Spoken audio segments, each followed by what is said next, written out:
ನಮಸ್ಕಾರಗಳಿಗೆ stock market Kannada ಚಾನಲ್ಗೆ ಸುಸ್ವಾಗತ. ಗೆಳೆಯ ವಿಡಿಯೋದಲ್ಲಿ ಇವತ್ತಿನ ನಮ್ಮ ಮಾರ್ಕೆಟ್ ಅಲ್ಲಿ ಸುದ್ದಿಯಲ್ಲಿರುವಂತಹ ಇಂಪಾರ್ಟೆಂಟ್ ಶೇರುಗಳ ಬಗ್ಗೆ ತಿಳ್ಕೊಳ್ಳುವಂತ ಪ್ರಯತ್ನವನ್ನು ಮಾಡೋಣ. ಹಲವಾರು ಸ್ಟಾಕ್ಗಳಿಗೆ ಸಂಬಂಧಪಟ್ಟಂತಹ ಅಪ್ಡೇಟ್ಗಳಿದ್ದಾವೆ. ವಿಡಿಯೋನ ಕೊನೆವರೆಗೂ ನೋಡಿ, ಪೂರ್ತಿ ವಿಚಾರ ತಿಳ್ಕೊಳ್ಳಿ. ಹಾಗೆ ಇವತ್ತಿನ ನಮ್ಮ ಮಾರ್ಕೆಟ್ ಪರ್ಫಾರ್ಮೆನ್ಸ್ ಬಗ್ಗೆ ನಮ್ಮ ಗಿಫ್ಟ್ ನಿಫ್ಟಿ ಯಾವ ಇಂಡಿಕೇಶನ್ ಕೊಡ್ತಿದೆ, ಏಷ್ಯನ್ ಮಾರ್ಕೆಟ್ಸ್ ಯಾವ ರೀತಿ ಟ್ರೇಡ್ ಆಗ್ತಿದೆ, ಪಾಸಿಟಿವ್ ಇದೆಯಾ ನೆಗೆಟಿವ್ ಇದೆಯಾ, ಇದ್ರ ಬಗ್ಗೆ ಕೂಡ ತಿಳ್ಕೊಳ್ಳುವಂತ ಪ್ರಯತ್ನವನ್ನು ಮಾಡೋಣ. ಮೊದಲಿಗೆ ಡಿಸ್ಕ್ಲೇಮರ್ ಕೊಡ್ಲಿಕ್ಕೆ ಇಷ್ಟಪಡ್ತೀನಿ. ಇಲ್ಲಿ ಕವರ್ ಮಾಡ್ತಿರುವಂತ ಯಾವುದೇ ಸ್ಟಾಕ್ ಅನ್ನು ಕೂಡ ರೆಕಮೆಂಡ್ ಮಾಡ್ತಿಲ್ಲ. ನೀವು ಫರ್ದರ್ ಸ್ಟಡಿ ಮಾಡಿ ಡಿಸಿಷನ್ ತಗೋಬಹುದು. ಆಸ್ ಎ ಎಜುಕೇಶನಲ್ ಪರ್ಪಸ್ ನಾನು ವಿಡಿಯೋ ಮುಂದೆ ತರ್ತಾ ಇದ್ದೀನಿ. ಇಲ್ಲಿ ಮೊದಲಿಗೆ ನಿನ್ನೆ ಅಮೆರಿಕನ್ ಮಾರ್ಕೆಟ್ ನ ಪರ್ಫಾರ್ಮೆನ್ಸ್ ಅನ್ನು ನೋಡೋದಾದ್ರೆ ನಿನ್ನೆ ಡೌ ಜೋನ್ಸ್ ಅಲ್ಲಿ ನೋಡಬಹುದು 314 ಪಾಯಿಂಟ್ಸ್ 0.67% ಪಾಸಿಟಿವ್ ಪರ್ಫಾರ್ಮೆನ್ಸ್ ಇದೆ. ಕ್ಯಾಪ್ ಅಪ್ ಅಲ್ಲಿ ಓಪನ್ ಆಗಿದೆ. ಅನಂತರ ಕೂಡ ಒಳ್ಳೆ ಪರ್ಫಾರ್ಮೆನ್ಸ್ ಕಂಟಿನ್ಯೂ ಆಗಿದೆ. ಅಂದ್ರೆ ಗ್ಲೋಬಲ್ ಮಾರ್ಕೆಟ್ಸ್ ಅಲ್ಲಿ ನಿನ್ನೆ ಒಳ್ಳೆ ಪರ್ಫಾರ್ಮೆನ್ಸ್ ಇತ್ತು. ಅದೇ ರೀತಿ ಅಮೆರಿಕನ್ ಮಾರ್ಕೆಟ್ ಅಲ್ಲೂ ಕೂಡ ಒಳ್ಳೆ ಪರ್ಫಾರ್ಮೆನ್ಸ್ ಕಂಡು ಬಂದಿದೆ ನೋಡಬಹುದು. ಏನೋ ನಾಸ್ಟಾಕ್ ಕಡೆ ಬಂದ್ರೆ ಇಲ್ಲೂ ಕೂಡ 189 ಪಾಯಿಂಟ್ಸ್ 0.82% ಪಾಸಿಟಿವ್ ಪರ್ಫಾರ್ಮೆನ್ಸ್ ನೋಡ್ಲಿಕ್ಕೆ ಸಿಕ್ಕಿದೆ. ಒಟ್ಟಿನಲ್ಲಿ ಡೌ ಜೋನ್ಸ್ ಹಾಗೂ ನಾಸ್ಟಾಕ್ ಎರಡು ಕಡೆ ಡಿಸೆಂಟ್ ಪರ್ಫಾರ್ಮೆನ್ಸ್ ನಿನ್ನೆ ನೋಡ್ಲಿಕ್ಕೆ ಸಿಕ್ಕಿದೆ. ಒಂದೊಳ್ಳೆ ಪಾಸಿಟಿವ್ ಇಂಪ್ಯಾಕ್ಟ್ ಇದೆ ಅಂತಾನೆ ಹೇಳ್ಬೋದು ನಿನ್ನೆ ಗ್ಲೋಬಲ್ ಮಾರ್ಕೆಟ್ಸ್ ಅಲ್ಲಿ. ಇನ್ನು ನಮ್ಮ ಮಾರ್ಕೆಟ್ ಕಡೆ ಬಂದ್ರೆ ನಿನ್ನೆ FIS DIS ಆಕ್ಟಿವಿಟಿ ನೋಡೋದಾದ್ರೆ ನಿನ್ನೆ FIS ನೋಡಬಹುದು 4778 ಕೋಟಿ ನೆಟ್ ಬೈಯಿಂಗ್ ಅನ್ನ ಮಾಡಿದ್ದಾರೆ. DIS 6247 ಕೋಟಿ ನೆಟ್ ಬೈಯಿಂಗ್ ಅನ್ನ ಮಾಡಿದ್ದಾರೆ. ಇಬ್ಬರು ಕೂಡ ನೆಟ್ ಬಯರ್ಸ್ ಆಗಿದ್ದಾರೆ. ಒಳ್ಳೆ ಬೆಳವಣಿಗೆ. ನಿನ್ನೆ ಅಂತೂ ನಮ್ಮ ಮಾರ್ಕೆಟ್ ಅಲ್ಲಿ ತುಂಬಾ ಒಳ್ಳೆ ಪರ್ಫಾರ್ಮೆನ್ಸ್ ನೋಡ್ಲಿಕ್ಕೆ ಸಿಕ್ತು. ಎಸ್ಪೆಷಲಿ ತುಂಬಾ ದಿನದ ನಂತರ ಒಳ್ಳೆ ಲಾಭವನ್ನ ಕೊಟ್ಟಿದೆ. ನಿನ್ನೆ ಸಾಕಷ್ಟು ಜನ ಕಮೆಂಟ್ ಸೆಕ್ಷನ್ ಅಲ್ಲಿ ರೆಸ್ಪಾಂಡ್ ಮಾಡಿದ್ದೀರಿ ಎಷ್ಟು ಲಾಭ ಆಗಿದೆ ಅಂತ. ಕೆಲವರು ಡಿಸಪಾಯಿಂಟ್ಮೆಂಟ್ ಕೂಡ ಇದೆ, ದೊಡ್ಡ ಪ್ರಮಾಣದಲ್ಲಿ ಅಪ್ ಆಗಿಲ್ಲ ಅಂತ. ಖಂಡಿತ ಇವತ್ತಲ್ಲ ನಾಳೆ ಅಪ್ ಆಗುತ್ತೆ, ಅಲ್ಲಿವರೆಗೂ ಕಾಯುವಂತ ತಾಳ್ಮೆ ಇರಬೇಕು. ಒಟ್ಟಿನಲ್ಲಿ FIS ಕೂಡ ಮೊನ್ನೆ 2 ದಿನ ಬೈಯಿಂಗ್ ಅನ್ನ ಮಾಡಿದ್ದಾರೆ. ನೋಡೋಣ ಇವತ್ತು ಯಾವ ರೀತಿ ಇರುತ್ತೆ ಇವ್ರ ಕಡೆಗಿಂದ ರಿಯಾಕ್ಷನ್ ಅಂತ. ಇನ್ನು ಇಂಡಿವಿಜುವಲ್ ಸ್ಟಾಕ್ ಗಳ ಕಡೆ ನಾವು ಬಂದ್ರೆ ವಿಪ್ರೋ ಫೋಕಸ್ ಅಲ್ಲಿ ಇರುತ್ತೆ ಇವತ್ತು. ಕಾರಣ ನೀವು ಇಲ್ಲಿ ನೋಡಬಹುದು, Wipro partners with Indian institute of science company IISc ಜೊತೆ ಒಪ್ಪಂದವನ್ನು ಮಾಡಿಕೊಂಡಿದೆ. To drive innovations across the frontier technologies. Innovation ಅನ್ನು ಹೆಚ್ಚಿಗೆ ಮಾಡಲಿಕ್ಕೆ ಇಂಡಿಯನ್ ಇನ್ಸ್ಟಿಟ್ಯೂಟ್ ಆಫ್ ಸೈನ್ಸ್ ಜೊತೆ ವಿಪ್ರೋ ಒಪ್ಪಂದವನ್ನು ಮಾಡಿಕೊಂಡಿದೆ. ಈ ಸುದ್ದಿ ಕಾರಣಕ್ಕೆ ಸ್ಟಾಕ್ ಫೋಕಸ್ ಇರುತ್ತೆ. ನಿನ್ನೆ ಅಂತೂ IT ಸೆಕ್ಟರ್ ಅಲ್ಲಿ ಒಳ್ಳೆ ಪರ್ಫಾರ್ಮೆನ್ಸ್ ನೋಡ್ಲಿಕ್ಕೆ ಸಿಕ್ತು. ವಿಪ್ರೋಗೆ ಇವತ್ತು ಒಂದು ಸುದ್ದಿ ಕೂಡ ಇದೆ, ಸ್ಟಾಕ್ ಅನ್ನು ವಾಚ್ ಮಾಡಬಹುದು ಯಾವ ರೀತಿ ರಿಯಾಕ್ಷನ್ ಬರುತ್ತೆ ಈ ಸುದ್ದಿಗೆ ಅಂತ. ನಂತರ ಡೆನ್ ನೆಟ್ವರ್ಕ್ಸ್ ಕೂಡ ಫೋಕಸ್ ಅಲ್ಲಿರುತ್ತೆ. ಕಂಪನಿ ತನ್ನ 3 ಸಬ್ಸಿಡಿಯರೀಸ್ ಅಲ್ಲಿ ಎಂಟೈರ್ ಸ್ಟೇಕ್ ಅನ್ನ ಮಾರಾಟ ಮಾಡಿದೆ. ಅಂದ್ರೆ ಯಾವಾಗ ಸಬ್ಸಿಡಿಯರೀಸ್ ಆಗುತ್ತೆ ಅಂದ್ರೆ ಮೋರ್ ದನ್ 51% ಸ್ಟೇಕ್ ಇದ್ದಾಗ ಮಾತ್ರ. ಅಂತ ಕಡೆ ಅಂದ್ರೆ 3 ಸಬ್ಸಿಡಿಯರೀಸ್ ಅಲ್ಲಿ ಎಂಟೈರ್ ಸ್ಟೇಕ್ ಅನ್ನ ಮಾರಾಟ ಮಾಡಿದೆ. Den Fateh marketing, Den Budaun cable network ಹಾಗೆ ಮಹಾದೇವ್ ಡೆನ್ ಕೇಬಲ್ ನೆಟ್ವರ್ಕ್ ಅನ್ನುವಂತ 3 ಸಬ್ಸಿಡಿಯರೀಸ್ ಅಲ್ಲಿ ಮೋರ್ ದನ್ 50% ಸ್ಟೇಕ್ ಇತ್ತು ಕಂಪನಿದು. ಎಂಟೈರ್ ಸ್ಟೇಕ್ ಅನ್ನ ಮಾರಾಟ ಮಾಡೋ ಮೂಲಕ ಇನ್ನು ಮುಂದೆ ಆ 3 ಕಂಪನಿಗಳು ಡೆನ್ ನೆಟ್ವರ್ಕ್ಸ್ ನ ಭಾಗ ಆಗಿರೋದಿಲ್ಲ ಅಥವಾ ಸಬ್ಸಿಡಿಯರೀಸ್ ಆಗಿರೋದಿಲ್ಲ. ಈ ಸ್ಟೇಕ್ ಮಾರಾಟದ ಕಾರಣಕ್ಕೆ ಸ್ಟಾಕ್ ಫೋಕಸ್ ಅಲ್ಲಿರುತ್ತೆ. ಡೆನ್ ನೆಟ್ವರ್ಕ್ಸ್ ಅನ್ನು ಕೂಡ ವಾಚ್ ಮಾಡಬಹುದು ಇವತ್ತು ಯಾವ ರೀತಿ ಇರುತ್ತೆ ಇದಕ್ಕೆ ರಿಯಾಕ್ಷನ್ ಸ್ಟಾಕ್ ಅಲ್ಲಿ ಅಂತ. ನಂತರ ಪಿಡಿಲೈಟ್ ಇಂಡಸ್ಟ್ರೀಸ್ ಕೂಡ ಫೋಕಸ್ ಅಲ್ಲಿರುತ್ತೆ.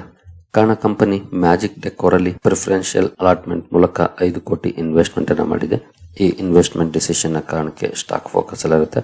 ಪಿಡಿಲೈಟ್ ಇಂಡಸ್ಟ್ರೀಸ್ ಅನ್ನು ಕೂಡ ವಾಚ್ ಮಾಡೋದು. ದೊಡ್ಡ ಮಟ್ಟದ ಇನ್ವೆಸ್ಟ್ಮೆಂಟ್ ಏನಲ್ಲ, ಜಸ್ಟ್ 5 crore ಇನ್ವೆಸ್ಟ್ಮೆಂಟ್ ಅಂದ್ರೆ 75,000 ಕೋಟಿ ಕಂಪನಿಗೆ ದೊಡ್ಡದಲ್ಲ. ಬಟ್ ಸ್ಟಿಲ್ ಸ್ಟಾಕ್ ಅನ್ನ ವಾಚ್ ಮಾಡಬಹುದು, ಏನಾದ್ರೂ ರಿಯಾಕ್ಷನ್ ಇರುತ್ತೆ ಸ್ಟಾಕ್ ಅಲ್ಲಿ ಅಂತ. ನಂತರ ಇನ್ಫೋ ಎಡ್ಜ್ ಕೂಡ ಫೋಕಸ್ ಅಲ್ಲಿರುತ್ತೆ. ಕಾರಣ ನೋಡಬಹುದು, info edge okay 75 crore infusion into subsidiary smart and startup investments. ಈ ಕಂಪನಿ ಸಾಕಷ್ಟು ಸ್ಟಾರ್ಟ್ಅಪ್ ಗಳಲ್ಲಿ ಇನ್ವೆಸ್ಟ್ಮೆಂಟ್ ಅನ್ನ ಮಾಡ್ತಾ ಇರುತ್ತೆ. ಈಗ ತನ್ನದೇ ಸಬ್ಸಿಡಿಯರೀಸ್ ಅಲ್ಲಿ 75 ಕೋಟಿ ಇನ್ಫ್ಯೂಷನ್ ಮಾಡುವಂತ ನಿರ್ಧಾರವನ್ನು ತಗೊಂಡಿದೆ. ಸ್ಮಾರ್ಟ್ ಇಂಟರ್ನೆಟ್ ಸರ್ವಿಸಸ್ ಲಿಮಿಟೆಡ್ ಗೆ ಸಂಬಂಧಪಟ್ಟಂತ ಕಂಪನಿ. ಹಾಗೆ ಇನ್ನು ಹಲವು ಸ್ಟಾರ್ಟ್ಅಪ್ ಇನ್ವೆಸ್ಟ್ಮೆಂಟ್ಸ್ ಗಳು. ಈ ಇನ್ವೆಸ್ಟ್ಮೆಂಟ್ ನ ಕಾರಣಕ್ಕೆ ಸ್ಟಾಕ್ ಫೋಕಸ್ ಇರುತ್ತೆ. ಇನ್ಫೋ ಎಡ್ಜ್ ಅನ್ನು ಕೂಡ ವಾಚ್ ಮಾಡಬಹುದು ಯಾವ ರೀತಿ ಇರುತ್ತೆ ಪರ್ಫಾರ್ಮೆನ್ಸ್ ಸ್ಟಾಕ್ ಅಲ್ಲಿ ಅಂತ. ನಂತರ ಅವೆಲ್ಸ್ ಇಂಡಿಯಾ ಲಿಮಿಟೆಡ್ ಕೂಡ ಫೋಕಸ್ ಅಲ್ಲಿರುತ್ತೆ. ಕಾರಣ ಕಂಪನಿ SPV ಕುಂದನ್ ಸೋಲಾರ್ ಕಂಪನಿಯಲ್ಲಿ 26% ಸ್ಟೇಕ್ ಅಕ್ವೈರ್ ಮಾಡುವಂತ ನಿರ್ಧಾರವನ್ನ ಮಾಡಿದೆ. ಇದಕ್ಕಾಗಿ 5.6 ಕೋಟಿಯನ್ನ ಕಂಪನಿ ಇನ್ವೆಸ್ಟ್ ಮಾಡುತ್ತೆ ಸ್ಟೇಕ್ ಪರ್ಚೇಸ್ ಮಾಡಲಿಕ್ಕೆ. ಈ ಸುದ್ದಿ ಕಾರಣಕ್ಕೆ ಅವೆಲ್ಸ್ ಇಂಡಿಯಾ ಕೂಡ ವಾಚ್ ಮಾಡಬಹುದು ಯಾವ ರೀತಿ ಇರುತ್ತೆ ಪರ್ಫಾರ್ಮೆನ್ಸ್ ಅಂತ. ನಂತರ ಏಷ್ಯನ್ ಪೇಂಟ್ಸ್ ಫೋಕಸ್ ಅಲ್ಲಿರುತ್ತೆ. ಕಾರಣ ಕಂಪನಿ UAE ನಲ್ಲಿ ತನ್ನ ಮ್ಯಾನುಫ್ಯಾಕ್ಚರಿಂಗ್ ಪ್ಲಾಂಟ್ ಅನ್ನ ಸೆಟಪ್ ಮಾಡುವಂತ ಅನೌನ್ಸ್ಮೆಂಟ್ ಅನ್ನ ಮಾಡಿದೆ. ಅದು ಇದು ಸೆಕೆಂಡ್ ಮ್ಯಾನುಫ್ಯಾಕ್ಚರಿಂಗ್ ಪ್ಲಾಂಟ್ ಆಗಿರುತ್ತೆ ನೋಡಬಹುದು. Asian paints to invest ₹340 crore to set up manufacturing facility in UAE. ಈಗಾಗಲೇ ಒಂದು ಮ್ಯಾನುಫ್ಯಾಕ್ಚರಿಂಗ್ ಪ್ಲಾಂಟ್ ಇದೆ, ಈಗ 2ನೇ ಪ್ಲಾಂಟ್ ಅನ್ನ ಸೆಟಪ್ ಮಾಡುವಂತ ನಿರ್ಧಾರವನ್ನು ತಗೊಂಡಿದೆ.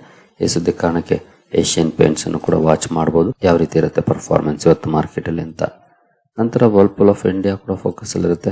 ಕಾರಣ ನೋಡಬಹುದು, Whirlpool Mauritius to offload 7.5% stake in Whirlpool for 965 crore. ಸುಮಾರು 7.5% ಸ್ಟೇಕ್ ಅನ್ನ ವರ್ಲ್ಪೂಲ್ ಮಾರಿಷಸ್ ಮಾರಾಟ ಮಾಡುವಂತ ನಿರ್ಧಾರವನ್ನು ತಗೊಂಡಿದೆ. ಇವತ್ತು ಬಲ್ಕ್ ಡೀಲ್ ಅಥವಾ ಬ್ಲಾಕ್ ಡೀಲ್ ಮೂಲಕ ಮಾರಾಟ ಆಗುವಂತ ಚಾನ್ಸಸ್ ಇರುತ್ತೆ. ಫ್ಲೋರ್ ಪ್ರೈಸ್ $1030 ಅಂತ ಹೇಳಲಾಗ್ತಿದೆ. ಈ ಕಾರಣಕ್ಕೆ ವರ್ಲ್ಪೂಲ್ ಆಫ್ ಇಂಡಿಯಾ ಸ್ಟಾಕ್ ಅನ್ನು ಕೂಡ ವಾಚ್ ಮಾಡಬಹುದು, ಯಾವ ರೀತಿ ಇರುತ್ತೆ ಪರ್ಫಾರ್ಮೆನ್ಸ್ ಅಂತ. ನಂತರ M&B ಎಂಜಿನಿಯರಿಂಗ್ ಕೂಡ ಫೋಕಸ್ ಅಲ್ಲಿರುತ್ತೆ. ಕಾರಣ ಕಂಪನಿಗೆ 67 ಕೋಟಿ ಎಕ್ಸ್ಪೋರ್ಟ್ ಆರ್ಡರ್ ಸಿಕ್ಕಿದೆ. ಎಂಜಿನಿಯರ್ಡ್ ಪ್ರಾಡಕ್ಟ್ಸ್ ಅನ್ನ US ಗೆ ಸಪ್ಲೈ ಮಾಡುವಂತ ಆರ್ಡರ್ 67 ಕೋಟಿದು. ಈ ಆರ್ಡರ್ ನ ಕಾರಣಕ್ಕೆ M&B ಎಂಜಿನಿಯರಿಂಗ್ ಅನ್ನು ಕೂಡ ವಾಚ್ ಮಾಡಬಹುದು, ಯಾವ ರೀತಿ ಇರುತ್ತೆ ಪರ್ಫಾರ್ಮೆನ್ಸ್ ಅಂತ. ನಂತರ ಒಬೆರಾಯ್ ರಿಯಾಲಿಟಿ ಕೂಡ ಫೋಕಸ್ ಅಲ್ಲಿರುತ್ತೆ. ಕಾರಣ company 4700 square metre land development ಗೆ ಸಂಬಂಧಪಟ್ಟಂತೆ MOU ಮಾಡಿಕೊಂಡಿದೆ ಮುಂಬೈಯಲ್ಲಿ. ಈ ಸುದ್ದಿ ಕಾರಣಕ್ಕೆ ಒಬೆರಾಯ್ ರಿಯಾಲಿಟಿಯನ್ನು ಕೂಡ ವಾಚ್ ಮಾಡಬಹುದು, ಹೇಗಿರುತ್ತೆ ಪರ್ಫಾರ್ಮೆನ್ಸ್ ಅಂತ. ನಂತರ ಸ್ಪೆಷಾಲಿಟಿ ರೆಸ್ಟೋರೆಂಟ್ಸ್ ಕೂಡ ಫೋಕಸ್ ಅಲ್ಲಿರುತ್ತೆ. ಕಾರಣ ಕಂಪನಿ ಸ್ಟ್ರಾಟಜಿಕ್ ಇನ್ವೆಸ್ಟ್ಮೆಂಟ್ ಗೆ ಸಂಬಂಧಪಟ್ಟಂತೆ ಒಪ್ಪಂದವನ್ನ ಮಾಡಿಕೊಂಡಿದೆ. ಭುವನೇಶ್ವರ್ ಪ್ರಾಜೆಕ್ಟ್ ಅಲ್ಲಿ 20 ಕೋಟಿಯನ್ನ ಇನ್ವೆಸ್ಟ್ ಮಾಡ್ತಾ ಇದೆ. ತನ್ನ ಸ್ಟ್ರಾಟಜಿಕ್ ಇನ್ವೆಸ್ಟ್ಮೆಂಟ್ ನ ಭಾಗವಾಗಿ ಈ ಸುದ್ದಿ ಕಾರಣಕ್ಕೆ ಸ್ಪೆಷಾಲಿಟಿ ರೆಸ್ಟೋರೆಂಟ್ಸ್ ಅನ್ನು ಕೂಡ ಇವತ್ತು ವಾಚ್ ಮಾಡಬಹುದು. ನಂತರ ಪಟೇಲ್ ಇಂಜಿನಿಯರಿಂಗ್ ಕೂಡ ಫೋಕಸ್ ಅಲ್ಲಿರುತ್ತೆ. ಕಾರಣ ಕಂಪನಿಗೆ 2 ಲೆಟರ್ ಆಫ್ ಇಂಟೆಂಟ್ಸ್ ಸಿಕ್ಕಿದೆ. ಅರೌಂಡ್ 800 ಕೋಟಿ ಮೊತ್ತದ ಲೆಟರ್ ಆಫ್ ಇಂಟೆಂಟ್ಸ್. ಅಂದ್ರೆ ಮುಂದಿನ ದಿನಗಳಲ್ಲಿ ಆ 800 ಕೋಟಿ ಆರ್ಡರ್ ಕಂಪನಿಗೆ ಸಿಗುತ್ತೆ. ಈ ಸುದ್ದಿ ಕಾರಣಕ್ಕೆ ಪಟೇಲ್ ಇಂಜಿನಿಯರಿಂಗ್ ಅನ್ನು ಕೂಡ ವಾಚ್ ಮಾಡಬಹುದು ಇವತ್ತು, ಯಾವ ರೀತಿ ಇರುತ್ತೆ ಸ್ಟಾಕ್ ಅಲ್ಲಿ ಪರ್ಫಾರ್ಮೆನ್ಸ್ ಅಂತ. ನಂತರ ಸೀಕ್ವೆನ್ಸ್ ಸೈಂಟಿಫಿಕ್ ಕೂಡ ಫೋಕಸ್ ಅಲ್ಲಿರುತ್ತೆ. ಕಾರಣ ಕಂಪನಿ ಹಿಂದೆ ಮರ್ಜರ್ ಅನ್ನ ಅನೌನ್ಸ್ ಮಾಡಿತ್ತು. ಈಗ ಮರ್ಜರ್ ಗೆ ಸಂಬಂಧಪಟ್ಟಂತೆ ರೆಕಾರ್ಡ್ ಡೇಟ್ ಅನ್ನ ಅನೌನ್ಸ್ ಮಾಡಿದೆ. ಡಿಸೆಂಬರ್ 8 ರೆಕಾರ್ಡ್ ಡೇಟ್ ಆಗಿರುತ್ತೆ.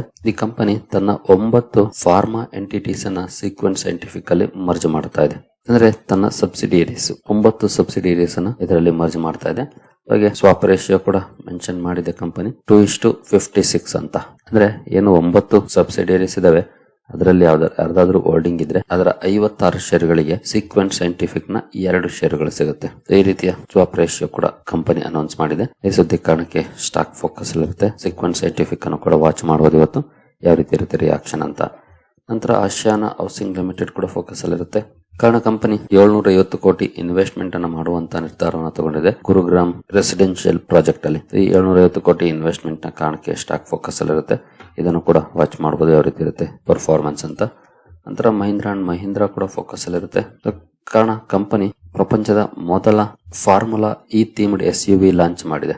ಅದರಲ್ಲೂ 23.7 ಲ್ಯಾಕ್ ಇಂದ ಪ್ರೈಸ್ ಸ್ಟಾರ್ಟ್ ಆಗ್ತಿದೆ. ಈ ಥೀಮ್ಡ್ SUV ಲಾಂಚ್ ನ ಕಾರಣಕ್ಕೆ ಸ್ಟಾಕ್ ಫೋಕಸ್ ಅಲ್ಲಿರುತ್ತೆ. ಮಹೀಂದ್ರಾ ಅಂಡ್ ಮಹೀಂದ್ರಾನು ಕೂಡ ವಾಚ್ ಮಾಡಬಹುದು ಇವತ್ತು. ನಂತರ ಅಶೋಕ್ ಲೇಲ್ಯಾಂಡ್ ಕೂಡ ಫೋಕಸ್ ಅಲ್ಲಿರುತ್ತೆ. ಕಾರಣ ಕಂಪನಿಯ ಬೋರ್ಡ್ ಒಂದು ಅಪ್ರೂವಲ್ ಅನ್ನು ಕೊಟ್ಟಿದೆ. ಹಿಂದೂಜಾ ಲೇಲ್ಯಾಂಡ್ ಫೈನಾನ್ಸ್ ಏನಿತ್ತು ಅದನ್ನ NDL ವೆಂಚರ್ಸ್ ಅಲ್ಲಿ ಮರ್ಜ್ ಮಾಡುವಂತ ನಿರ್ಧಾರವನ್ನು ತಗೊಂಡಿದೆ. ಈ ಸುದ್ದಿ ಕಾರಣಕ್ಕೆ ಅಶೋಕ್ ಲೇಲ್ಯಾಂಡ್ ಲಿಮಿಟೆಡ್ ಕೂಡ ವಾಚ್ ಮಾಡಬಹುದು. ನಂತರ ಕೇಸರ್ ಇಂಡಿಯಾ ಲಿಮಿಟೆಡ್ ಕೂಡ ಫೋಕಸ್ ಅಲ್ಲಿರುತ್ತೆ. ಕಾರಣ ಕಂಪನಿ ನಾಗ್ಪುರಲ್ಲಿ 24,000 ಸ್ಕ್ವೇರ್ ಮೀಟರ್ ಲ್ಯಾಂಡ್ ಅಕ್ವೈರ್ ಮಾಡಿದೆ. ಇದರಲ್ಲಿ ಸುಮಾರು 900 ಕೋಟಿ ರೆವೆನ್ಯೂ ಪೊಟೆನ್ಶಿಯಲ್ ಇರುವಂತ ಅಕ್ವಿಸಿಷನ್ ಅಂತ ಹೇಳಲಾಗ್ತಿದೆ. ಈ ಸುದ್ದಿ ಕಾರಣಕ್ಕೆ ಕೇಸರ್ ಇಂಡಿಯಾ ಸ್ಟಾಕ್ ಅನ್ನು ಕೂಡ ವಾಚ್ ಮಾಡಬಹುದು, ಯಾವ ರೀತಿ ಇರುತ್ತೆ ಪರ್ಫಾರ್ಮೆನ್ಸ್ ಅಂತ. ನಂತರ ಇಂಡೋಟೆಕ್ ಟ್ರಾನ್ಸ್ಫಾರ್ಮರ್ಸ್ ಲಿಮಿಟೆಡ್ ಕೂಡ ಫೋಕಸ್ ಅಲ್ಲಿರುತ್ತೆ. ಕಾರಣ ಕಂಪನಿ ಒಂದು ಆರ್ಡರ್ ನ ಪಡ್ಕೊಂಡಿದೆ. 91 ಕೋಟಿ ಆರ್ಡರ್ ಇದು 11 ಟ್ರಾನ್ಸ್ಫಾರ್ಮರ್ಸ್ ಅನ್ನು ಸಪ್ಲೈ ಮಾಡುವಂತ ಆರ್ಡರ್. ಈ ಸುದ್ದಿ ಕಾರಣಕ್ಕೆ ಇಂಡೋಟೆಕ್ ಟ್ರಾನ್ಸ್ಫಾರ್ಮರ್ಸ್ ಅನ್ನು ಕೂಡ ವಾಚ್ ಮಾಡಬಹುದು, ಯಾವ ರೀತಿ ಇರುತ್ತೆ ರಿಯಾಕ್ಷನ್ ಅಂತ. ನಂತರ ಸಿಕೋ ಇಂಡಸ್ಟ್ರೀಸ್ ಕೂಡ ಫೋಕಸ್ ಅಲ್ಲಿರುತ್ತೆ. ಕಾರಣ ಕಂಪನಿ ಈ ಹಿಂದೆ ಸ್ಟಾಕ್ ಸ್ಪ್ಲಿಟ್ ಅನ್ನು ಅನೌನ್ಸ್ ಮಾಡಿತ್ತು. ₹10 ಇರುವಂತಹ ಫೇಸ್ ವ್ಯಾಲ್ಯೂನ ₹1 ಮಾಡುವಂತ ಅನೌನ್ಸ್ಮೆಂಟ್ ಅನ್ನು ಮಾಡಿತ್ತು. ಅಂದ್ರೆ 1:10 ರೇಷಿಯೋದಲ್ಲಿ ಸ್ಟಾಕ್ ಸ್ಪ್ಲಿಟ್ ಅನೌನ್ಸ್ ಮಾಡಿತ್ತು.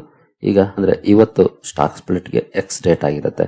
ಅಂದ್ರೆ ಇವತ್ತು ಸ್ಟಾಕ್ ಪ್ರೈಸ್ ಅಡ್ಜಸ್ಟ್ ಆಗುತ್ತೆ 1:10 ರೇಷಿಯೋದಲ್ಲಿ. ಅಂದ್ರೆ ₹100 ಇದ್ರೆ ಸ್ಟಾಕ್ ಪ್ರೈಸ್ ಇವತ್ತು ₹10 ನೋಡ್ಲಿಕ್ಕೆ ಕಾಣುತ್ತೆ. 90% ಡೌನ್ ಕಾಣುತ್ತೆ. ಬಟ್ ಅದಕ್ಕಾಗಿ ಭಯ ಪಡುವಂತ ಅವಶ್ಯಕತೆ ಇಲ್ಲ. ಕಾರ್ಪೊರೇಟ್ ಆಕ್ಷನ್ ಕಾರಣಕ್ಕೆ ಪ್ರೈಸ್ ಅಡ್ಜಸ್ಟ್ ಆಗುತ್ತೆ ಅಷ್ಟೇ. ಒನ್ಸ್ ಅಡಿಷನಲ್ ಶೇರ್ಗಳು ನಿಮ್ಮ ಡಿಮ್ಯಾಟ್ ಅಕೌಂಟ್ ಗೆ ಕ್ರೆಡಿಟ್ ಆದ್ಮೇಲೆ ಆ ಪ್ರೈಸ್ ಅಡ್ಜಸ್ಟ್ ಆಗುತ್ತೆ. ಅಲ್ಲಿವರೆಗೂ ಡೌನ್ ತೋರಿಸುತ್ತೆ, ಬಟ್ ಭಯ ಪಡುವಂತದ್ದೇನಿಲ್ಲ. ಕಾರ್ಪೊರೇಟ್ ಆಕ್ಷನ್ ಕಾರಣಕ್ಕೆ ಅಡ್ಜಸ್ಟ್ ಆಗುತ್ತೆ ಅಷ್ಟೇ. ಇನ್ನು ಗಿಫ್ಟ್ ನಿಫ್ಟಿ ಕಡೆ ಬಂದ್ರೆ ಗಿಫ್ಟ್ ನಿಫ್ಟಿಯಲ್ಲಿ ಸದ್ಯದ ಮಟ್ಟಿಗೆ ಯಾವ ರೀತಿ ಪರ್ಫಾರ್ಮೆನ್ಸ್ ಇದೆ ಅಂತ ನೋಡಬಹುದು. 50 ಪಾಯಿಂಟ್ಸ್ 0.19% ಅಪ್ ಅಲ್ಲಿ ಗಿಫ್ಟ್ ನಿಫ್ಟಿ ಟ್ರೇಡ್ ಆಗ್ತಿದೆ. ಹಾಗೆ ಏಷ್ಯನ್ ಮಾರ್ಕೆಟ್ ಗಳ ಪರ್ಫಾರ್ಮೆನ್ಸ್ ನೋಡಿದ್ರೆ ಇಲ್ಲೂ ಕೂಡ ಟ್ರೆಂಡ್ ಪಾಸಿಟಿವ್ ಇದೆ. ನಿನ್ನೆ ಯಾವ ರೀತಿ ಟ್ರೆಂಡ್ ಇತ್ತು ಅದೇ ರೀತಿ ಪಾಸಿಟಿವ್ ಟ್ರೆಂಡ್ ಅಲ್ಲಿ ಮೂವ್ ಆಗ್ತಿದೆ ಸದ್ಯದ ಮಟ್ಟಿಗೆ ಏಷ್ಯನ್ ಮಾರ್ಕೆಟ್ಸ್. ಹಾಗೆ ಡೌ ಜೋನ್ಸ್ ಫ್ಯೂಚರ್ಸ್ ನೋಡಿದ್ರೆ ಇಲ್ಲೂ ಕೂಡ ಒಂದಷ್ಟು ಪಾಸಿಟಿವ್ ಪರ್ಫಾರ್ಮೆನ್ಸ್ ಇದೆ. 58 ಪಾಯಿಂಟ್ಸ್ 0.12% ಅಪ್ ಅಲ್ಲಿ ಡೌ ಜೋನ್ಸ್ ಫ್ಯೂಚರ್ಸ್ ಟ್ರೇಡ್ ಆಗ್ತಾ ಇದೆ. ಹಾಗೆ ಕ್ರೂಡ್ ಪರ್ಫಾರ್ಮೆನ್ಸ್ ನೋಡಿದ್ರೆ ಮೋರ್ ದನ್ 0.5% ಡೌನ್ ಇದೆ. ಒಳ್ಳೆ ಬೆಳವಣಿಗೆ ಕ್ರೂಡ್ ಅಲ್ಲಿ. ಹಾಗೆ ಗೋಲ್ಡ್ ಅಲ್ಲೂ ಕೂಡ ಸ್ವಲ್ಪ ಡೌನ್ ಪರ್ಫಾರ್ಮೆನ್ಸ್ ಆಸ್ ಆಫ್ ನಾವು ನೋಡ್ಲಿಕ್ಕೆ ಕಾಣ್ತಾ ಇದೆ. ಸದ್ಯದ ಮಟ್ಟಿಗೆ ಗ್ಲೋಬಲ್ ಕ್ಯೂಸ್ ಪಾಸಿಟಿವ್ ಇದೆ. ಹಾಗೆ ಗಿಫ್ಟ್ ನಿಫ್ಟಿ ಅಪ್ ಇದೆ. ಅಂದ್ರೆ ನಮ್ಮ ನಿಫ್ಟಿ ಗ್ಯಾಪ್ ಅಪ್ ಅಲ್ಲಿ ಓಪನ್ ಆಗುವಂತ ಲಕ್ಷಣವನ್ನು ತೋರಿಸ್ತಾ ಇದೆ. ಬಟ್ ನಮಗೆ ಇಂಪಾರ್ಟೆಂಟ್ ಆಗೋದು ಕ್ಲೋಸಿಂಗ್. ಓಪನಿಂಗ್ ಪಾಸಿಟಿವ್ ಇರುತ್ತಾ ನೆಗೆಟಿವ್ ಇರುತ್ತಾ ಅನ್ನೋದಕ್ಕಿಂತ ಕ್ಲೋಸಿಂಗ್ ಯಾವ ರೀತಿ ಇದೆ ಅದು ಬಹಳ ಇಂಪಾರ್ಟೆಂಟ್ ಆಗುತ್ತೆ. Let's hope for the best. ಏನೇ ರೀತಿಯ ಪರ್ಫಾರ್ಮೆನ್ಸ್ ಇವತ್ತು ಕಂಟಿನ್ಯೂ ಆಗುತ್ತಾ ಕಾದು ನೋಡೋಣ. ಸರಿಗಳೇ ಈ ಎಲ್ಲ ಅಪ್ಡೇಟ್ಸ್ ನಿಮಗೆ ಇಷ್ಟ ಆಗಿದೆ ಅಂದ್ಕೊಳ್ತೀನಿ. ಮುಂದಿನ ವಿಡಿಯೋದಲ್ಲಿ ಸಿಗೋಣ. ಅಲ್ಲಿವರೆಗೂ ಜೈ ಹಿಂದ್, ಜೈ ಕರ್ನಾಟಕ.